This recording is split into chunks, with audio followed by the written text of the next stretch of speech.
Dako niyang problema, iyang buhok nga labong pwede nang nipisa. Nahadlok siyang maupaw, basig mo pangit iyang itsura.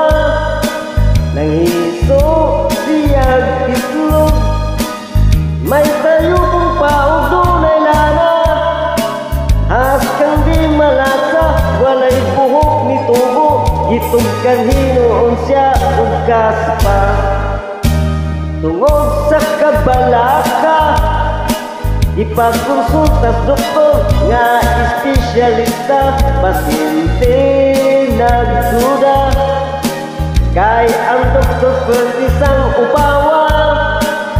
Unya ang resulta, matod pa sa doktor nga okay na. Kanang imong kaupaw ayaw nagkabalaka, kay madugay maanad ka lang.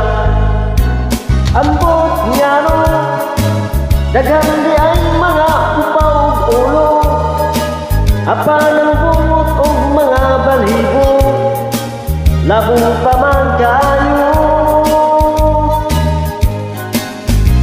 Ang atong ulo diha sa may kubon ug aling pulo, kining dapit na jud sa tao, mao gayon makalbo.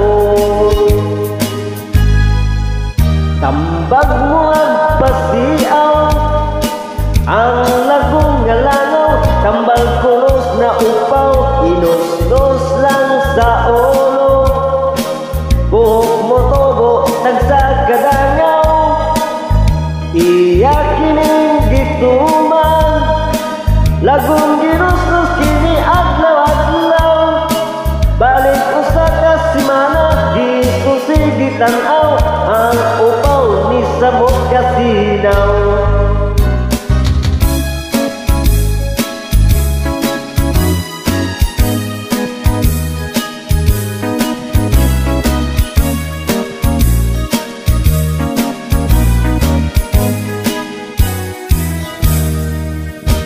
Dako niyang problema, iyang buhok na labong pwede nang nipisa. Nahadlok siyang maupaw, basig mo pangit iyang itsura.